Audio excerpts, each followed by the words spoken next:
Pleasure to welcome you to the third edition of the world's largest FinTech festival, the Global FinTech Fest 2022. It is organized by the National Payments Corporation of India, the Payments Council of India, and the FinTech Convergence Council. This edition of the fest is supported by the Department of Economic Affairs, RBI, and IFSCA. Thank you for joining us this afternoon. We have with us for the next session, which is a fireside chat, on the topic BHARAT Inclusion Initiative. Talking on this topic, we have with us Ms. Maneesha Chadha, the Executive Director, Global Philanthropy at JP Morgan. May I request Maneesha to please take the stage. Thank you so much, ma'am. With her, we have Sandeep Koujalgi, who is the Senior Vice President of CICO. Welcome, Sandeep. Take it from here. Thank you.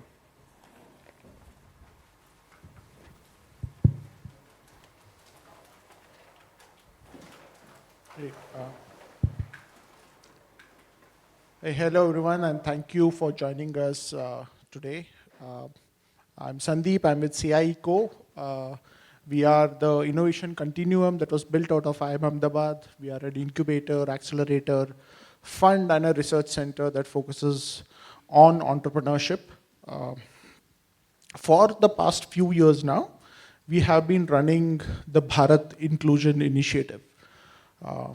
I'd say a set of programs that have been generating insights and nurturing technology innovations that further the financial inclusion of Bharat. And one of the key programs under the initiative is the Financial Inclusion Lab. And the lab has now supported over 50 early stage startups, many of them that started with us when they were still just building their prototypes. And they have now gone on to raise over 150 million in funding and have served over 30 million customers, many of them from the lower and middle income segments. To discuss some of the insights from the initiative and also outside, we have with us today Maneesha Chadha, who leads JP Morgan's philanthropic programs across APAC. She's also held similar roles at Citi and ABN AMRO before. And JP Morgan has been a founding partner of the initiative. And of course, we are very happy to have Maneesha supporting us.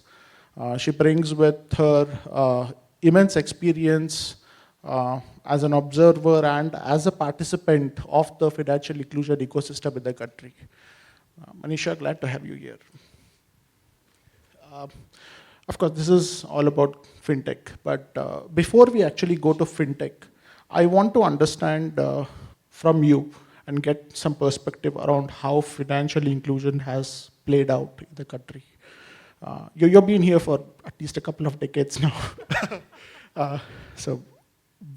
Yeah. Sandeep, first of all, thank you for letting even the limited number of people in this room know my age. So appreciate that start. So the way I see financial inclusion evolve since the Cretaceous period, if I could say, but realistically since the 70s, we were initially solving primarily for the problem of access, right? So there was, of course, the formal financial system, including right up to the RRBs, but it was still not getting to the absolute low-income, largely micro businesses, and the whole microfinance institution, SHG movement evolved in the 70s and 80s to address access to finance, and at that time it was both savings and credit. So there was savings happening at that point of time. So that was the access period for a couple of decades, went up till the 90s, late 90s, early 2000s. When MFIs became very large, and there were some huge names now that have transformed into small finance banks and payment banks, and even scheduled commercial banks, it became a force to reckon with, and RBI had to step back and see, this is a lot of small borrowers and small savers.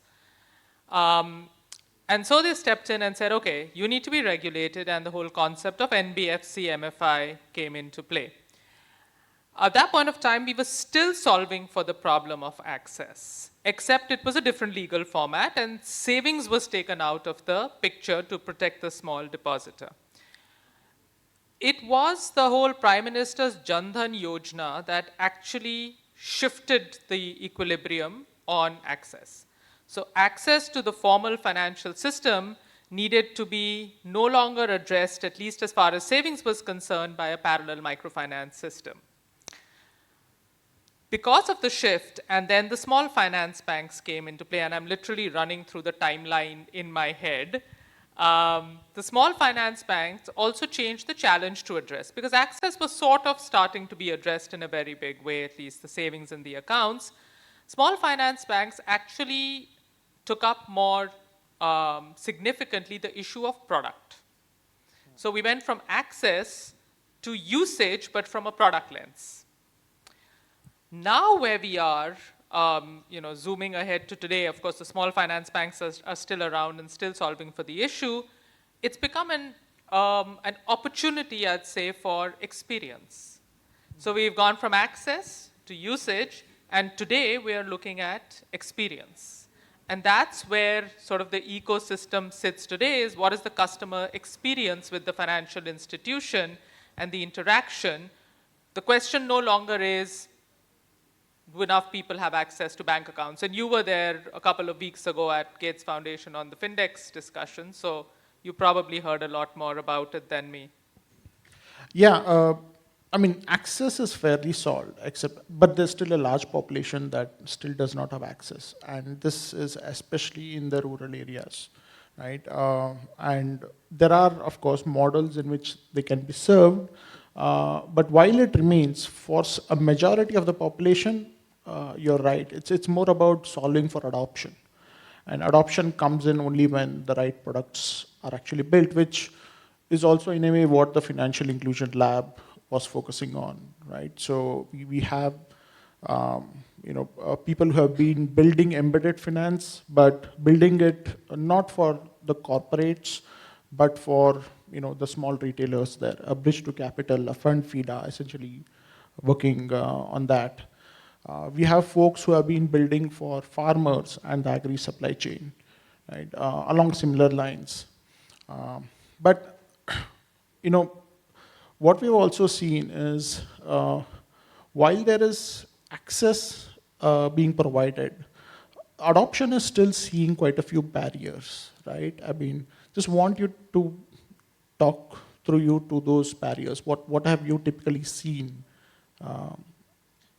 From a fintech perspective or from a ecosystem perspective? I guess ecosystem perspective, because ultimately I think fintech should solve for those. There are several barriers. Some are solvable from an FI, financial institution lens, and I include fintechs in that.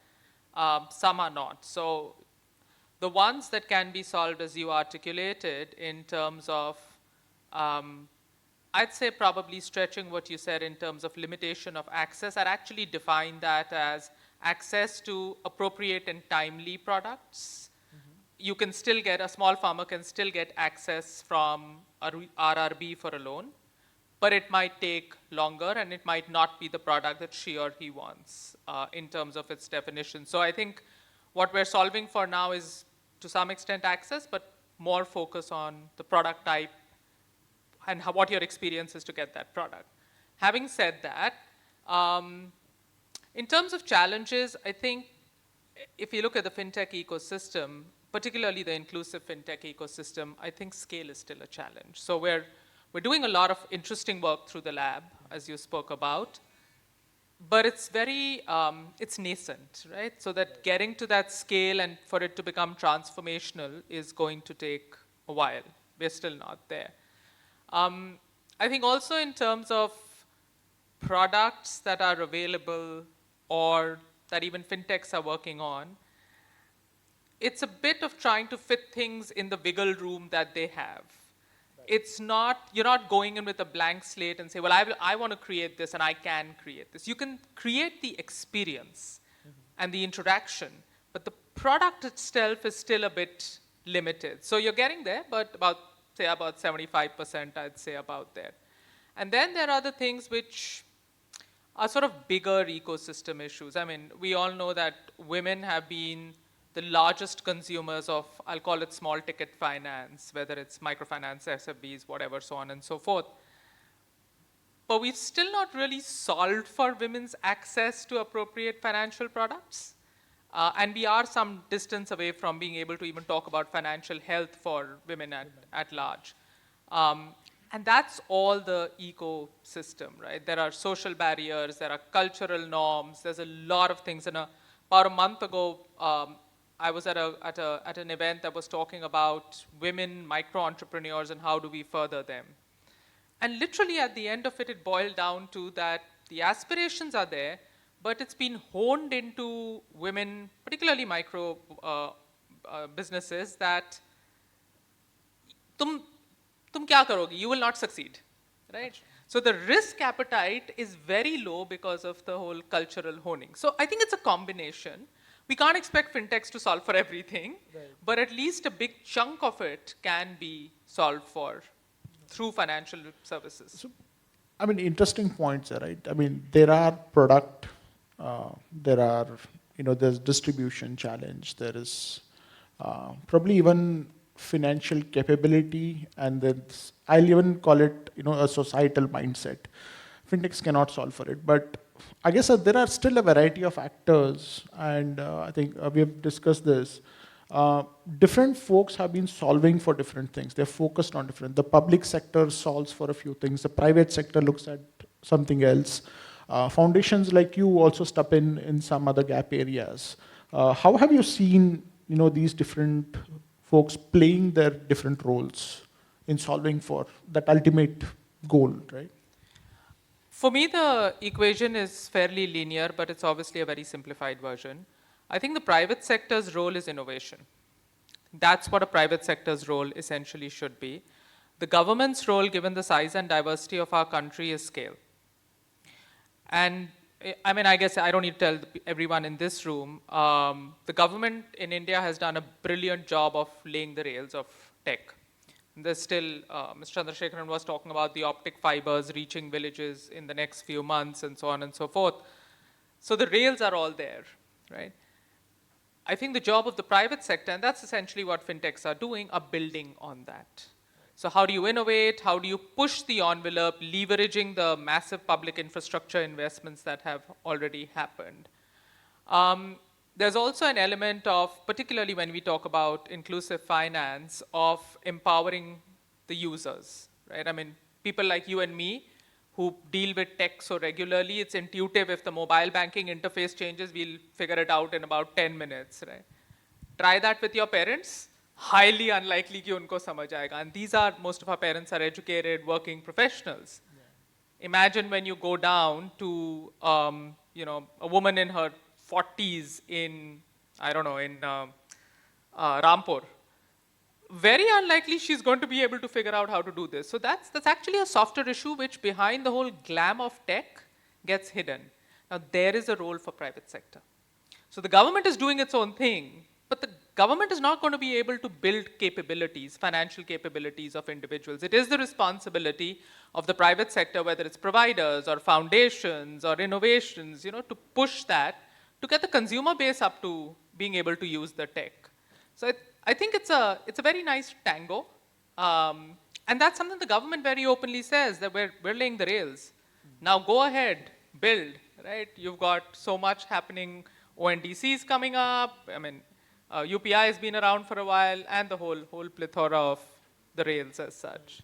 I mean, in a way, this things has been happening, right? You look at, even when MFIs came, there was a bit of education that had to be provided. Even banks, I'd say even since, what was it, 1961, when banks were nationalized, right? Before financial inclusion was even a term, to be honest, there was education that was happening. And the same will probably apply to fintech. But then who will do that education? So I have a slightly different take on education, as you know, because we've argued on this a lot of times, right? in, in the 60s and the 50s and the 70s even, when this whole concept of, acha, guess what, you can get a small loan to buy that chickens to grow your poultry. You had to explain, no, but you need to save also, right? Jo kamaoge, usko save karo thoda sa. That used to be the concept. Like now, you don't need to tell people to save. You need to give them the tools to do so. Right? So concept of you need to save is literacy in my mind. You're educating people on the need to do certain financial behaviors or certain financial activities. Today, we don't need to do that. It's gone from literacy, as we call it, or financial literacy as it's known globally. It's zoomed ahead to financial capability because we had people saying, अच्छा आपने मुझे बता दिया है how to do accounting, लेकिन loan तो मिलता नहीं है, मैं accounting करके क्या करूँ? So the tools were important. Right? So we are talking clearly about financial capability. From a fintech perspective now, where we are today, it's customer acquisition. If your customer is not going to trust the platform, is not going to understand the platform, they're not going to use it. If, I don't know crypto, I'm never going to use crypto, right? Unless I trust crypto, I'm not going to use it. So for fintechs, actually for all financial institutions for the most part, for large financial institutions, there's a moral responsibility and then there's a business-related responsibility. The business-related responsibility is about capability. It's about, very simple example, you want the person using an insurance product to meet life cycle requirements and not dipping into the savings. Right. And from a financial institution's perspective, if that person dips into their savings, your capital to lend and generate money is going down. So it makes a lot of economic sense, actually. The best way to do that is to embed it. I think that's, you have the tools, you have I'm very reluctant to use the word knowledge. You have the understanding, and then you have the tools, and then you're more likely to be able to leverage that understanding. Right. No, yeah, interesting point. I think we had a startup here that showcased, right? Mool, also a startup of the lab, which is probably doing something similar. You are saving, but that saving enables you to get credit, which means that you can't really over leverage, right? Because then that's going to affect the limit that you're going to get. Again, and similarly others, right? You have an entitled, which is looking at a financial wellness as a whole and not just looking to just give credit and make the customers indebted. And love the point that you made that ultimately if you're doing good for the customer, it's good for your business, right? And somewhere I think we're slowly moving towards that financial health as the goal that we are seeking for that customer. So, I mean, again, a lot of fintechs here and listening in. So now for those fintechs, now based on your experience both here as well as globally, if you have to, tell them, those top 3 things that you should actually be doing right now to ensure that you are inclusive, what would they be? Well, with the disclaimer that I am no expert because I don't run a fintech myself, so this is like pure play, just I'm sure you're being very humble, but yeah. I think the one thing is a lot of fintech, particularly inclusive fintech founders and companies as such, it's a much longer runway than your typical fintechs who cater to middle income, upper income, urban. And that can be a little daunting, right? So perseverance to me is in the inclusive finance space, fintech, MFI, whatever. Perseverance, I think, is a quality that all of us need in this space because it's a much longer runway. That is one I think is definitely a mantra I would stick over my door. I think the second thing is that it's listen to the customer. This is common for all service providers, right? Customer knows best. Not always, but listen to the customer because that is what is going to drive your growth. And with that comes in agility.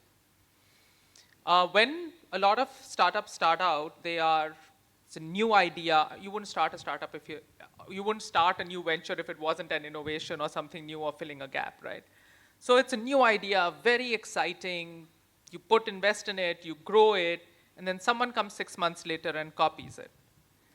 And then the startup starts thinking, oh no, ab kya hoega? So then they start diversifying. And that diversification can get totally out of control. And we've seen it happen. I mean, it will not sustain because you're just confused. So I think if you have the first mover advantage, you have a good idea and you're going deep into that idea in terms of the service you're offering, stick to it. If you keep into account perseverance and agility and you're sticking to it, that is sort of a winning model that we have seen. And it's not fintechs, it's across the board when it comes to companies setting up and starting out. One last question from me. What would you like to see from banks and other incumbents, especially when it comes to both either building on their own or working with fintechs? I mean, I'll tell you, I mean, from my perspective, I'd love it if they can get some lending capital out there. But, other than that. I have to choose my words very carefully for this one. Okay. The way I see it, a bank's strength is its capital, right? Its books, the asset base it can leverage. A fintech strength is agility and customer connect, very simplistically put. When fintech started emerging globally, banks started thinking that our fintech's going to replace us. There have been some massive fintechs across the world, but they flourished as standalone financial service providers because the banking system has been weak or non-existent or no reach. In India, we don't have a weak banking system, right? See, any large bank is never going to be able to give a 5,000 rupee loan because it just doesn't make transaction sense. It's not going to happen. To me, I think the winning mantra, what I would like to see is just collaboration minus the hostilities. Actually, hostility is not the right word, minus the suspicions. That is the right word.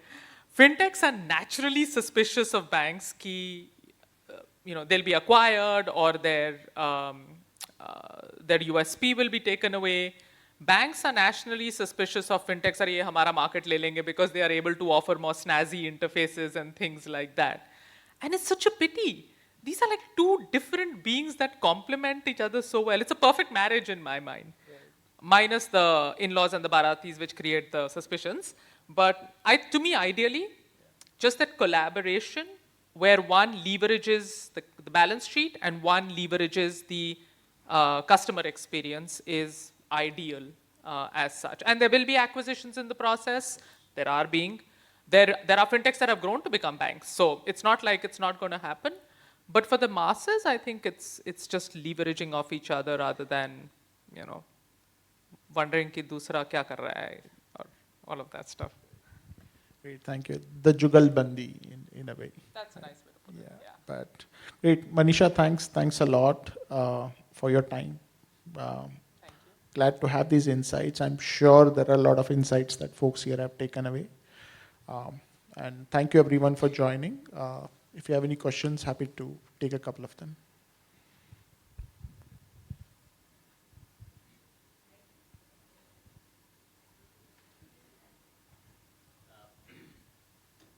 My name is Sumit Swaroop. I'm from India Development Foundation.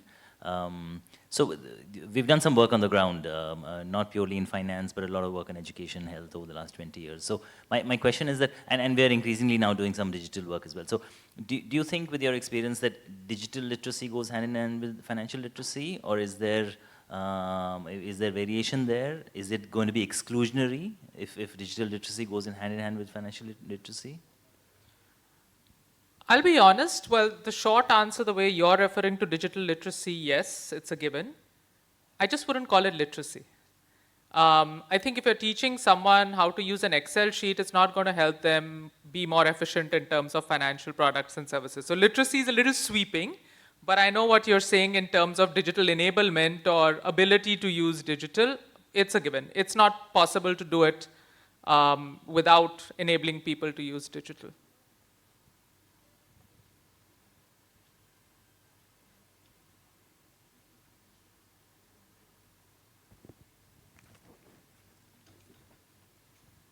Hello, my name is Abhishek. I work with Access Health International, which is a health not-for-profit based in Singapore and in India here. So my question is mainly regarding how do we see health as a different pillar when it comes to digital literacy, financial literacy, and at the same time, when we look at the public schemes that are coming up today, especially with PMJ, with Ayushman Bharat having their own sandbox. And definitely a lot of fintechs have already gotten an entry into the sandbox, which I'm not sure is the case with the banks. So how does this interplay work? Like, are fintechs more open to innovating with the public spaces, with the public schemes and with the public ecosystem? And if that's the case, then how does that interplay work? Sandeep, I think you're better equipped to answer this. Yeah, we'll take a stab at it. So if you look at a lot of public schemes, right, the biggest challenge has been in delivery of those public schemes, and which is essentially means that the interface with the customer is the gap that needs to be filled. And fintechs typically have a role to play, and they are actually best placed in doing that. RBIH, for example, recently came up with a circular, and they're essentially looking at the Kisan credit card and finding out a more digital way of enabling it. So while they may start off with banks, they may realize that the best interface may be ultimately provided by a fintech. Yesterday, we heard about crop insurance and how the minister talked about use of drones to ensure that claims are faster. Right. So there are areas where fintechs can develop, and the only way to do it honestly is by working with the public institutions. Luckily in India, I think we are in a stage where we are seeing that openness, and it's like Maneesha said, get rid of your suspicions and start with your work. So with your experience at BIIE, how does health look when it comes to the startup ecosystem and the public ecosystem? Is that something which is picking up, or is that something which requires a lot of push? And what are we exactly doing as an ecosystem for it right now?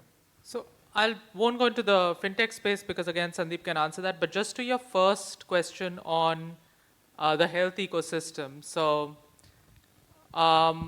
earlier this week, I was sitting in a session with Nirmala Sitharaman, and on the government's agenda, of the top 5 things, health is there. Like, it is on the agenda. So, and there's a lot of issues in India, as you know. So if it's making it to the top 5, it's a very big deal. So it is there from that perspective. But I did want to just take a quick pulse check in the room and see how many people have bought health insurance in the last 1.5 years, depending when your insurance finishes? Show of hands. Okay. How many of you went to Policy Bazaar to check out the pricing? And then how many of you bought the insurance finally from Policy Bazaar? So the number has gone down from 100 to 75 to about 50. That is where fintechs play a role, and that is also the problem, right? You buy health insurance. This is obviously an enlightened group as such, so we do buy health insurance and don't dip into our savings. You go to Policy Bazaar, which is a fintech platform to check out the information, yet when it comes to trust, you go to the service provider and buy it from them directly. There is the gap that we are trying to address when we talk about suspicions and trust and so on and so forth.